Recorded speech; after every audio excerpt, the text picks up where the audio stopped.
Section number 8 और इसमें basically जो हम करना चाह रहे हैं वो ये है कि हम रियल ट्रांसफार्मर और आइडियल ट्रांसफार्मर में फ़र्क करें। आइडियल ट्रांसफार्मर में हम सपोज़ करते हैं कि हमारे पास कोई लाइन लॉसेस नहीं है, कोई करंट का वो नहीं हो रहा, कोई पावर लॉस नहीं हो रही, जबकि रियल ट्रांसफार्मर में ऐसे नहीं होता।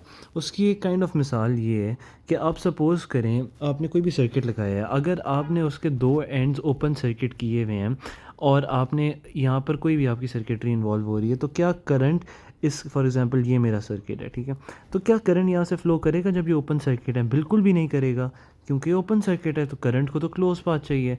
लेकिन आइडियली ऐसा ही होता है, लेकिन रियल सर्किट में क्या हो रहा है, रियल ट्रांसफार्मर में, कि जब आप सेकेंडरी साइड को ओपन भी कर देना तब भी उसकी वजह से करंट फ़्लो करता है। करंट कहाँ फ़्लो करता है? करंट प्राइमरी साइड में फ़्लो करता है।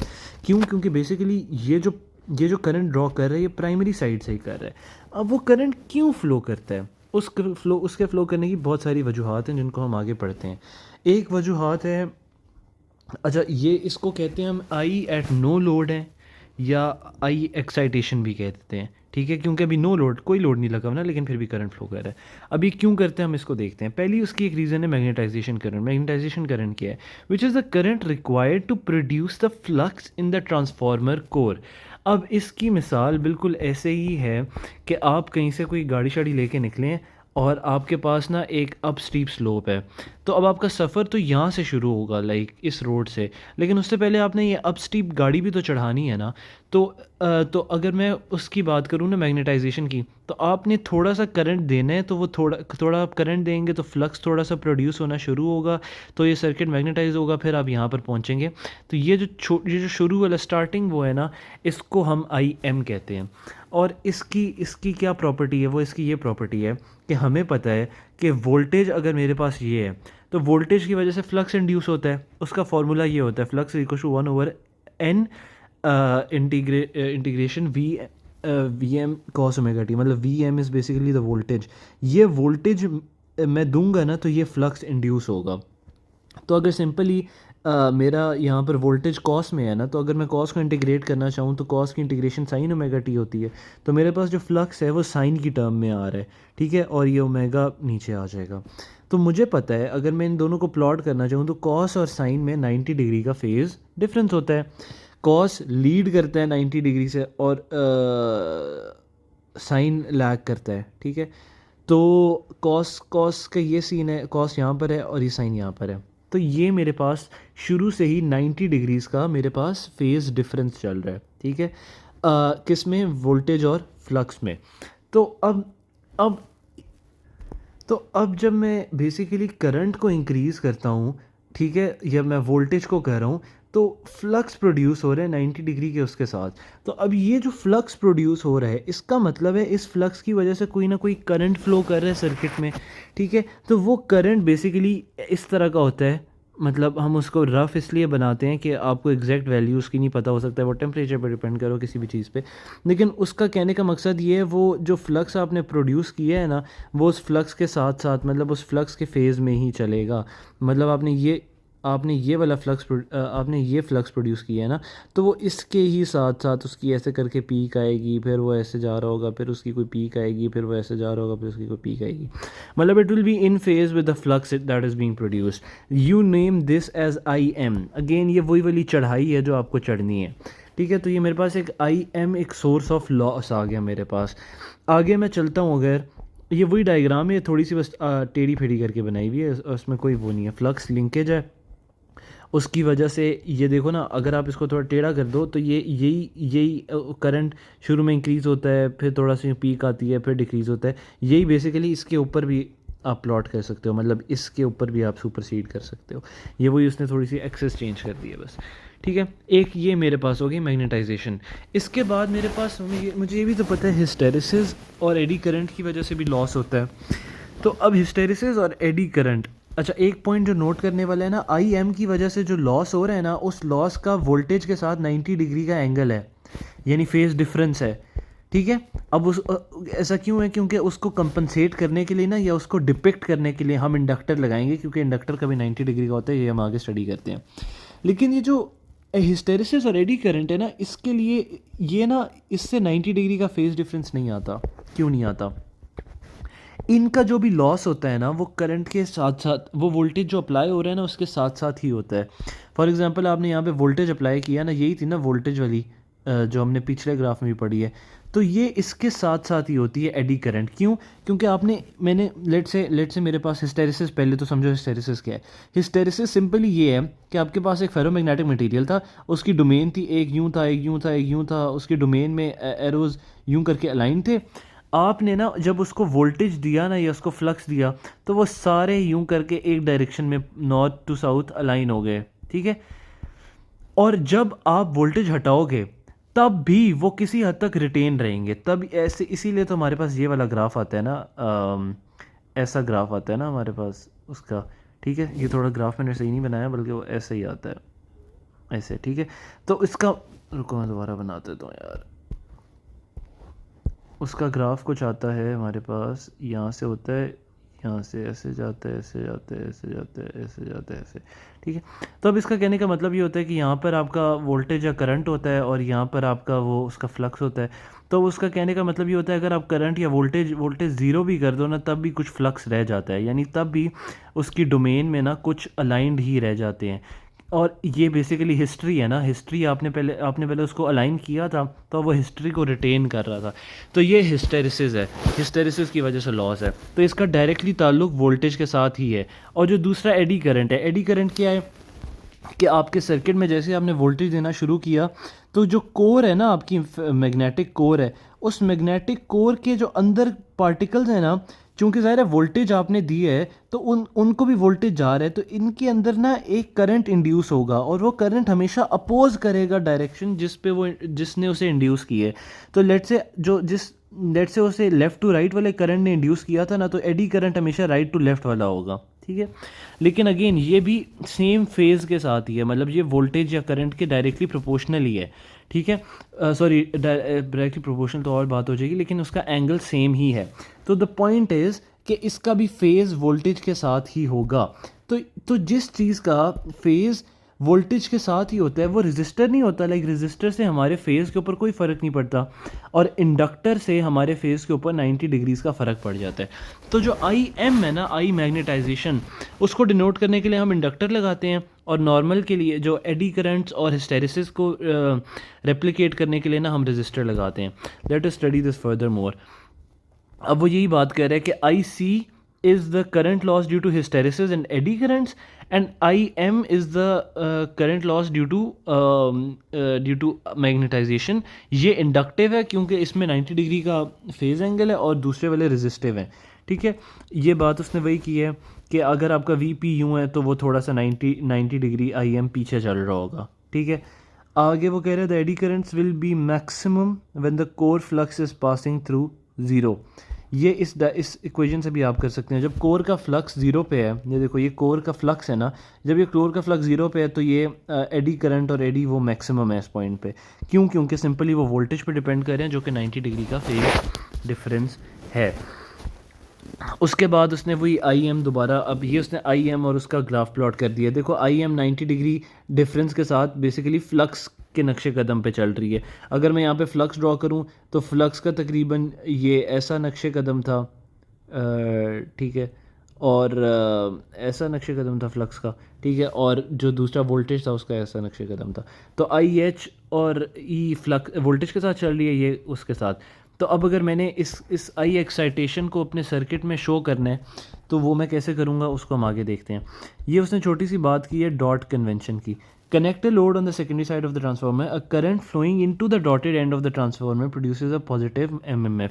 डॉट कन्वेंशन की सिंपल से ये बात होती है कि डॉट के अंदर अगर प्राइमरी साइड से करंट एंटर हो रहा है ना, तो दूसरी साइड पे जिधर डॉट लगा है ना वहाँ से लीव होगा। यही होता है ना, एक चीज़ दरवाजे से एंटर हो रही है तो दूसरे दरवाजे से लीव होगी। या टेलीपोर्टेशन है, फॉर एग्जांपल आपने एक पोर्टल यहाँ खोला, एक पोर्टल यहाँ खोला। अब इस पोर्टल के आप अंदर अगर जा रहे हो, सॉरी, अगर आप इस पोर्टल के अंदर जा रहे हो तो आप दूसरे पोर्टल से बाहर निकलोगे। तो आईपी अगर इस डॉट के अंदर जा रहे हैं ना, तो दूसरी जगह जिधर भी डॉट लगा है ना वहाँ से बाहर निकल रहा है। लेट सपोज ये डॉट इधर नहीं इधर नीचे लगा होता, तो इसका मतलब होता करंट यहाँ से बाहर निकल रहा है, तो वो करंट की डायरेक्शन यूँ हो जाती, ठीक है। This is just a convention of dot को रिप्रेजेंट करने के लिए। तो मूविंग ऑन, उसके बाद हमारे पास है, उसने हमें current ratio and dot convention का ही थोड़ा सा बताया है। सिंपली उसने ये बता दिया कि जिस साइड पर डॉट लगा हुआ है ना वो पॉजिटिव है, ठीक है। तो अगर इस साइड पर डॉट लगा, मतलब यहाँ पर डॉट लगा हुआ है, तो ये पॉजिटिव एंड हो गया, सॉरी ये पॉजिटिव एंड हो गया, ये नेगेटिव एंड हो गया। तो करंट कैसे फ़्लो करेगा, ऐसे पॉजिटिव से, मतलब यूँ नेगेटिव से पॉजिटिव की तरफ ही ना उसमें। और ये भी डॉट है तो यहाँ पे पॉजिटिव है, यहाँ पे नेगेटिव है, तो अब यहाँ से भी करंट ऐसे ही फ़्लो करेगा, पॉजिटिव से नेगेटिव, और ये इसी लूप में, ठीक है। तो सिंपली बस इसने ये बात लिखी हुई है।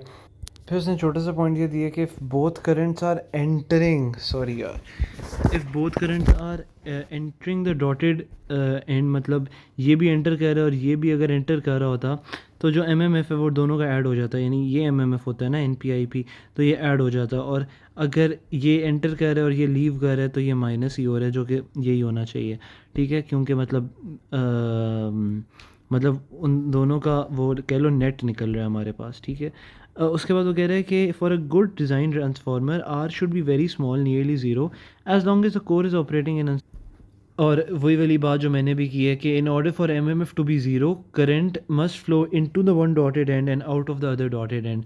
अगर ऐसे हो रहा है ना, तो जो आइडियल बिहेवियर कब होगा कि जब ये मैग्नेटोमोटिव फोर्स ज़ीरो हो जाए, राइट।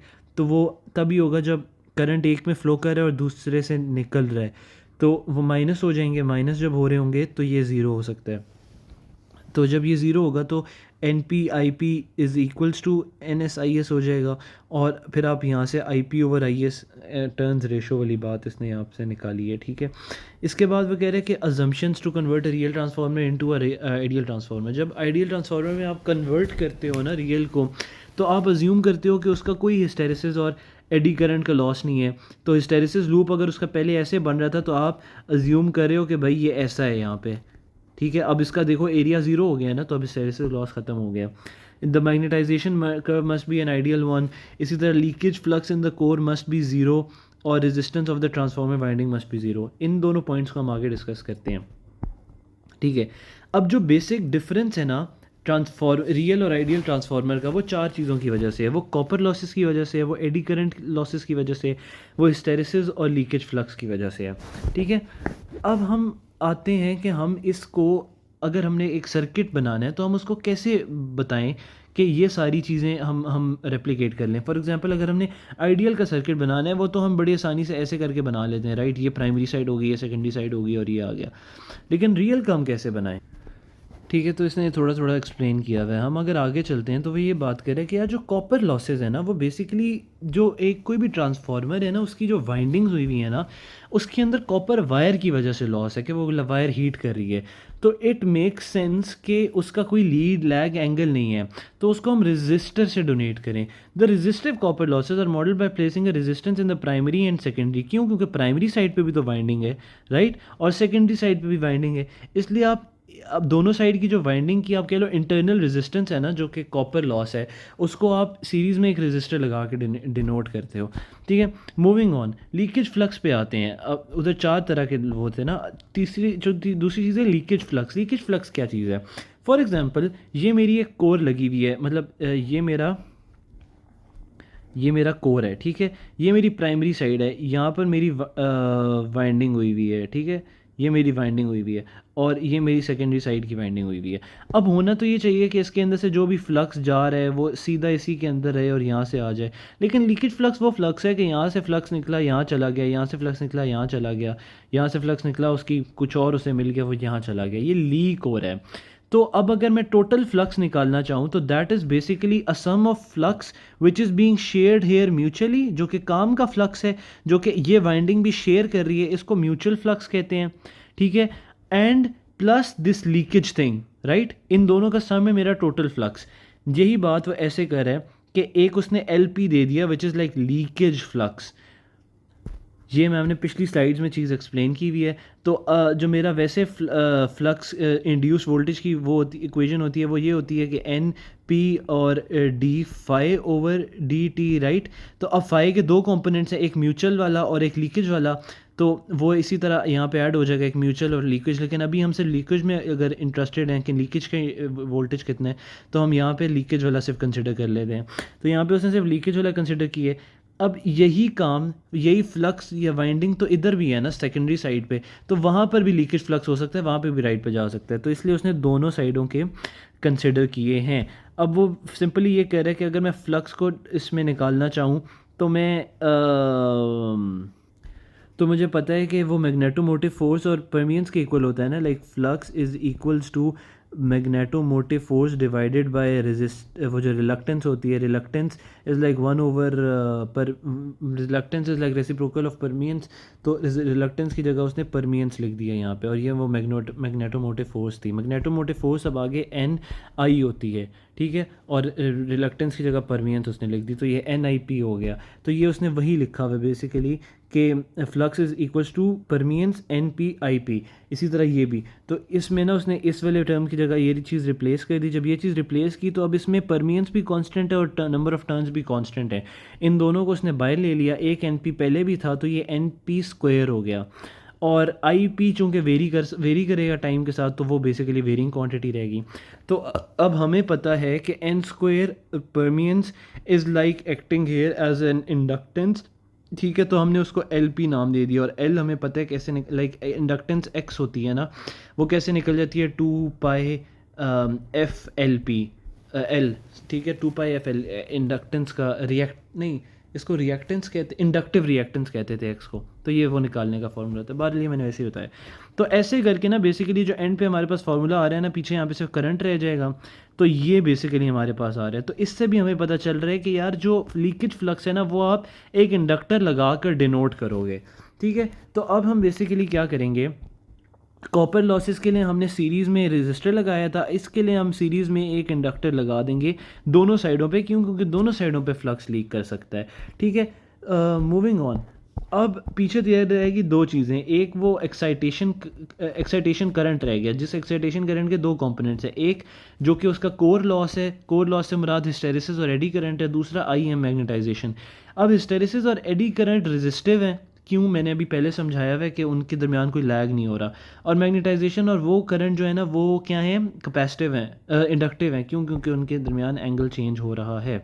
तो अगर हमने इसको डिनोट करना है तो अब हमने इसको भी इस वाले एडी करंट और हिस्टेरिसिस लॉसेस को हम एक रेजिस्टर से कर सकते हैं, और मैग्नेटाइजेशन करंट को हम एक इंडक्टर से कर सकते हैं, लेकिन वो हमने सीरीज़ में क्यों नहीं, यहाँ क्यों नहीं लगाए, उनको हम इधर क्यों लगाते हैं। अब हम उसकी रीज़न पे आते हैं, ठीक है। अब ये हमने बेसिकली यहाँ पर लगा दी है पैरेलल में। उसकी रीज़न ये है कि the XM and R C, XM is basically I magnetization से जो इफेक्ट आ रहा है, represent the excitation effect which includes the core loss current. This XM and R C are placed inside after L P and R P because the voltage applied to the core is input voltage less than the internal voltage drop. यानी इस point के ऊपर जो आ रहा है ना, वो internal voltage से ड्रॉप होने के बाद आ रहा है। इस लाइक हम यही फिनोमेना ऑब्जर्व कर रहे हैं ना कि गाड़ी चढ़ेगी, गाड़ी चढ़ने के बाद, ये वो गाड़ी चढ़ने वाले लॉसेज हैं, ठीक है, ये पहले वाले। तो गाड़ी अब चढ़ गई है, उसके बाद जो कुछ लॉसेज हैं उनको तो सही वाला वोल्टेज मिलना चाहिए ना, जो बिल्कुल ट्रांसफ़र होने से पहले है, लाइक जो बिल्कुल आगे बात जाने से पहले है। तो इसलिए हमने इसको इधर लगाया है, और हमने इसको पैरेलल में क्यों लगाया, इसको हमने पैरेलल में इसलिए लगाया क्योंकि both of them depend on the voltage itself. हमने इनके जो ग्राफ देखे थे वो दोनों के वोल्टेज पे डिपेंड कर रहे थे, इसका भी और इसका भी। ये वोल्टेज के बिल्कुल साथ था, ये वोल्टेज से आगे था। क्यों, क्योंकि इसका करंट से कोई ताल्लुक नहीं है। लाइक देखो, अगर सीरीज़ में लगेगा तो वो सर्किट जब कंप्लीट होगा, लाइक इसको भी जब मैं शॉर्ट करूँगा तब उसका पाथ कंप्लीट होगा, तब वो लॉस करेगा ना। लेकिन इसका उससे कोई ताल्लुक नहीं है। अगर सर्किट ना भी कंप्लीट होना, अगर सर्किट यहाँ पर ओपन सर्किट होना, तब भी ये लॉस एग्जिस्ट कर रहा होता है। क्यों, क्योंकि ये वोल्टेज अप्लाई करने से, एडी करंट भी आपने वोल्टेज अप्लाई किया, वो कोर को वोल्टेजेस मिलेंगे, वो एडी करंट ऑपोजिट डायरेक्शन में जनरेट कर देगा इंड्यूस वोल्टेज की वजह से। इसी तरह आई मैग्नेटाइजेशन भी, उसे वोल्टेज मिला तो आई मैग्नेटाइजेशन जनरेट हो जाएगा। इसलिए इसको हमने पैरेलल में लगाया ताकि इसको सेम वोल्टेजेस मिलें। मूविंग ऑन, अब हम ये बात कर रहे हैं सिंपल सी कि यार अगर मैंने इक्विवेलेंट सर्किट बनाना है, लाइक हम ट्रांसफार्मर में यही करते हैं ना, या इसको सेकेंडरी को प्राइमरी के हिसाब से रेफ़र करते हैं, प्राइमरी को सेकेंडरी के हिसाब से। अगर मैं सेकेंडरी को प्राइमरी के हिसाब से रेफ़र कर रहा हूँ तो ये टर्न रेशो 1a है अगर, तो ये v, तो इस साइड पे जो भी इम्पिडेंस है उसको मैं a स्क्वायर से मल्टीप्लाई कर दूंगा, तो a स्क्वायर RS हो जाएगी। ऐसा क्यों होता है, अगर ये नहीं समझ आया तो मुझे बता, मैं समझा दूंगा, लेकिन ये आई थिंक समझ आया वही होगा। और अगर प्राइमरी को सेकेंडरी में करना है तो वो आप उसको डिवाइडेड बाय ए स्क्वायर कर देते हो, ठीक है, इस साइड की इम्पिडेंस को। तो इसने टोटली यहाँ पर यही किया हुआ है, पहले सेकेंडरी को किया हुआ है तो उसकी ए स्क्वायर से मल्टीप्लाई कर दिया है, और सिमिली वी एस को भी ए से मल्टीप्लाई कर दिया है, और प्राइमरी पे रेफ़र किया हुआ है तो उसको वो कर दिया है, ए स्क्वायर से डिवाइड करती है वी पी ओवर ए, और इस तरह ना। अब हम कहते हैं यार इस सर्किट को अगर सॉल्व करना चाहो तो कैसे करोगे, ये दोनों सीरीज़ में लगे हुए हैं, ये दोनों पैरेलल में लगे हुए हैं, ये दोनों सीरीज़ में लगे हुए हैं। अब इससे आगे मैं कोई लोड लगा देता हूँ और मैं यहाँ पर कोई वोल्टेज दे देता हूँ, तो ये बहुत कॉम्प्लेक्स हो रहा है, मतलब मुझे नहीं पता ना ये सीरीज़ में है ना ये पैरेलल में, मैं इसको सॉल्व कैसे करूँ। तो हम ये बात करते हैं कि भाईजान वी नो बाय एक्सपीरियंस कि ये जो रजिस्टर हमने लगाया है ना, इस रजिस्टर की बहुत बड़ी वैल्यू है। वो बड़ी वैल्यू क्यों है, क्योंकि वो एडी करंट का लॉस है, ठीक है। तो इधर इस पाथ पे करंट बहुत कम कम फ्लो करेगा, एडी और हिस्टेरिसिस का है। सिमिलरली ये जो आई मैग्नेटाइजेशन है ना, ये भी हम अज्यूम करते हैं कि ये बहुत बड़ा है, तो इस जितना वो बड़ा होगा तो उतना ही रेजिस्टिव होगा ना, तो इस पाथ पे करंट कम फ्लो करेगा। तो जब इस पाथ पे करंट कम फ्लो कर रहा है और तो बेसिकली ये वोल्टेज कम, मतलब ये इधर लगाओ या ये इधर लगाओ उससे फ़र्क इसलिए नहीं पड़ेगा कि ये अपने अक्रॉस कोई वोल्टेज ड्रॉप भी उतना ही कम करा रहा होगा। तो ये वोल्ट जो इसको यहाँ मिल रहे हैं, ये यहाँ मिल रहे हैं, वो सेम हम कंसिडर करते हैं। सिमिलरली हम कंसिडर करते हैं कि जो कॉपर लॉसेज है ना, कॉपर मतलब अच्छी वाली कॉपर वायर अगर आप यूज़ करो तो उसके अंदर बहुत बहुत कम रेजिस्टेंस होगी, 0.01 या समथिंग। एंड सिमिलरली आप अज्यूम करते हो कि जो आप उसकी इंडक्टेंस होगी ना, ये इंडक्टेंस किस वजह से है, ये इंडक्टेंस लीकेज की वजह से है ना, फ्लक्स लीकेज। तो अगर आपने प्रॉपर लेमिनेटेड अच्छी वायरिंग वाइंडिंग अच्छी की हुई है तो आप अज्यूम करते हो कि फ्लक्स की लीकेज भी कम होगी। तो आप इनको कम से कम रख रहे होते हो और आप इनको ज़्यादा से ज़्यादा रख रहे होते हो, तो यहाँ पर करंट कम फ्लो करेगा। और ये अगर छोटे से छोटे हैं तो इनके अक्रॉस वोल्टेज ड्रॉप भी कम होगा, right. I is equals to V by R, तो sorry V is equals to I R. तो अगर इनके अक्रॉस वोल्टेज ड्रॉप कम होगा तो यहाँ पे करंट ज़ाया भी कम होगा। तो हम अज्यूम कर देते हैं अगर इस पाथ को हम इधर भी लगा लेना तो कोई फ़र्क नहीं पड़ेगा। जब हम उस पाथ को उधर लगाएंगे तो वो बाकी वाला सर्किट आगे ज्वाइन हो जाएगा, और जब आगे ज्वाइन हो जाएगा तो दो रेजिस्टेंस सीरीज़ में आ जाएंगे, ये वाला रेजिस्टेंस ये वाला रेजिस्टेंस। इसी तरह ये दोनों इंडक्टेंस भी सीरीज़ में आ जाएंगी, इन दोनों को हम ऐड कर लेंगे। कैसे, हम इन दोनों का एक इक्विवेलेंट लिख लेंगे। अब आर इक्विवेलेंट में बेसिकली क्या आ जाएगा, एक तो वो प्राइमरी साइड की रेजिस्टेंस और एक वो जो सेकेंडरी जिसको हमने लेफ़्ट पे रेफ़र किया था। और एक्स में क्या आ जाएगा, प्राइमरी साइड की इंडक्टेंस और वो दूसरी जो सेकेंडरी से हमने रेफ़र की थी। ये प्राइमरी साइड पे उसने रेफ़र किया हुआ है, ये उसे सेकेंडरी साइड पे रेफ़र करके बता दिया, इसमें प्राइमरी के साथ ए स्क्वायर है, बात बिल्कुल ही सेम है। ये उसने बस सिंप्लीफाइड सा एक सर्किट बना दिया है, एंड दिस इज़ इट। इसके आगे वो दो टेस्ट हैं, ठीक है, ये हमने सुबह भी डिस्कस किया था, open circuit test and short circuit test. Open circuit में क्या होता है कि आप इन दोनों सर्किट को ओपन करके टेस्ट करते हो, उस पर आप एक वोल्टेज की वैल्यू ले लेते हो, करंट की वैल्यू ले लेते हो, R P and x P, these are too small as compared to RC and XM, approximately all the voltage drop across the excitation impedance, ठीक है। convenient to consider admittance of the acceleration branch, तो ये उसने simply वो कर दिया है कि 1/RC होता है ना कंडक्टेंस, और 1/XM होती है जो ससेप्टेंस, वो बेसिकली वही होती थी, मतलब जिस तरह कंडक्टेंस होती थी रेजिस्टेंस की ऑपोजिट, उसी तरह इंडक्टेंस की ऑपोजिट होती थी ससेप्टेंस।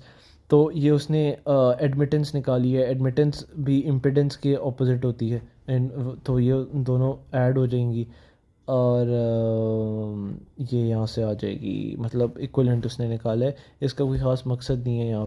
अगर आपके जहन में आ रहा है माइनस जे क्यों आ रहा है, माइनस जे इसलिए आता है क्योंकि ये बेसिकली एक्सएम, बेसिकली एक्सएम कोई एक्सएम की जो भी वैल्यू होती है वो बेसिकली जे समथिंग होती है ना, J10 फॉर एग्जांपल। तो ये जब ऊपर आप लेके जाते हो तो वो माइनस का साइन उसके साथ आयोटा के साथ आ जाता है। आगे अगर हम चलते हैं तो ये वही वाली बात है कि ये कर लेता है ओपन सर्किट टेस्ट, हमें बस वैल्यूज़ देगा, और वो ऐसे कि एडमिटेंस अगर दे रहा है तो वो आई ओ सी ओवर वी ओ सी है, और उसका एंगल माइनस थीटा होगा, क्योंकि ज़ाहिर है रिएक्टेंस इम्पिडेंस अगर दे तो उसका एंगल थीटा होगा ना, this is 1 over impedance admittance, तो वह माइनस थीटा हो जाएगा, एंगल ऊपर जाके नेगेटिव हो जाता है, राइट। मतलब ये बेसिकली 1 ओवर इम्पिडेंस है ना, तो इम्पिडेंस का अगर थीटा एंगल है तो ये ऊपर जाके माइनस हो जाएगा। थीटा निकालने का ये वाला तरीका है, मतलब आप पावर और उससे कर लो, ये सारी वैल्यूज़ हमें वो एनालिसिस में देगा। शॉर्ट सर्किट में ये है कि वो उसको प्राइमरी सेकेंडरी साइड को शॉर्ट करके परफॉर्म करेगा, ऐसे शॉर्ट कर देगा और फिर वोल्ट मीटर से वोल्टेज की वैल्यू ले लेगा, एम मीटर से करंट ले लेगा और वाट मीटर से पावर ले लेगा और हमें वो तीन चीज़ें दे देगा। The input voltage, current and power है ये। negligible current flows through the excitation branch as the input voltage is very low।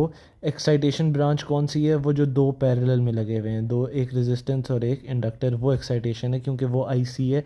IC is composed of IH plus IE plus IM magnetization, ठीक है, जस्ट अ रिकॉल। तो अब उसका निकालने का, उसकी इसने उसकी एडमिटेंस से निकाली, इम्पिडेंस निकाली है, एक ही बात है। आप किसी की एडमिटेंस निकालना चाहो, इम्पिडेंस निकालना चाहो, वो 1/, वो आ जाएगा। बस सिमिलर फार्मूलाज ही हैं, कॉस थीटा कॉस, इसी तरह पी शॉर्ट सर्किट से, पहले ओपन सर्किट थे तब शॉर्ट सर्किट वाली यूज़ होंगी और इस तरह, ठीक है। तो इसको अगर आप देखना चाहो तो ओपन सर्किट पे सेकेंडरी साइड ओपन होगी, शॉर्ट सर्किट पे सेकेंडरी साइड शॉर्ट होगी। ओपन सर्किट टेस्ट आप ऐसे करते हो कि आप अप्लाई करते हो जो रेटेड प्राइमरी वोल्टेज होता है, आप कोई लोड नहीं लगाते हो और वाट मीटर रीड करते हो। जो भी वाट मीटर रीड कर रहा है ना, वो कोर के लॉसेस हैं। कोर लॉसेस का मतलब है लाइक वो रियल लॉस हो रहा है। और जो आप शॉर्ट सर्किट करते हो, आप शुरू में लो वोल्टेज देते हो, क्योंकि ज़ाहिर है आपने अगर ज़्यादा वोल्टेज दिया तो ये शॉर्ट हुआ है, वो आग लगा देगा। तो आप शुरू में लो वोल्टेजेस देते हो, आपका फुल लोड है, मतलब full load in a sense कि वो शॉर्ट हुआ है ना, मतलब सारे का सारा करंट ट्रांसफ़र हो रहा है। और वाट मीटर जो रीड करता है वो I²R, वो कॉपर के लॉसेस, मतलब वायर के लॉसेस रीड कर रहा है। पहले पिछला वाला कोर के लॉसेस रीड कर रहा था। Core losses are what? Eddy current और वो हिस्टेरिसिस, और वो कोर लॉसेस हैं। तो ये एक बस एग्जांपल उसने दी हुई है आपको, ये डाटा सेट दोनों का गिवन है। उसने क्या बोला है? Find the impedance of the approximate equivalent circuit refer to the primary side. तो अगर तो मैं सर्किट अपना ओपन कर रहा हूँ, ठीक है, देखो मेरा सबसे पहली बात हमें सर्किट देखना चाहिए क्या है। मेरा सर्किट ये मेरे दो नोड्स हैं, एक मेरा इक्विवेलेंट सर्किट, एक मेरी रेजिस्टेंस यूँ लगी हुई है, एक मेरी इम्पिडेंस यूँ लगी हुई है, सॉरी इंडक्टेंस, और इसके बाद मेरा एक R इक्विवेलेंट है और मेरी एक इंडक्टेंस इक्विवेलेंट है, राइट। ये मेरा टोटल सर्किट है। और इसके बाद बेसिकली मैं उसको S का पॉइंट कह रहा हूँ, ठीक है। लेट मी रीड्रॉ, ठीक है। ये मेरा एक्साइटेशन वाला है और ये मेरा जो कॉपर लॉस, और ये मेरा वो जो फ्लक्स लीकेज की वजह से है। तो अगर तो मैं ओपन सर्किट टेस्ट कर रहा हूँ, तो ओपन सर्किट टेस्ट में ये इधर तो सीरीज़ में तो करंट फ्लो ही नहीं करेगा, करंट इन दोनों से फ्लो करेगा। तो जो मेरे पास एडमिटेंस आएगी वाई ओपन सर्किट में, वो बेसिकली क्या होगी? वो इन दोनों की एडमिटेंस होगी, लाइक वो बेसिकली वाई इक्वलेंट होगा इन दोनों का, ठीक है। इन दोनों से क्या मुराद है? दोनों पैरेलल में लगे हुए हैं ना, तो अगर रेजिस्टेंस पैरेलल में, जो भी उसका फार्मूला है ना, लाइक रेजिस्टेंस का फार्मूला ये होता है ना, 1/R is equals to 1/R1 plus 1/R2, ठीक है। तो मेरा ख्याल है एडमिटेंस पैरेलल में प्लस हो जाती है शायद, y इज़ इक्वल्स टू, या ये हम इसी तरह करते हैं कि हम रेजिस्टेंस कैलकुलेट करके उसका ऑपोजिट ले लेते हैं।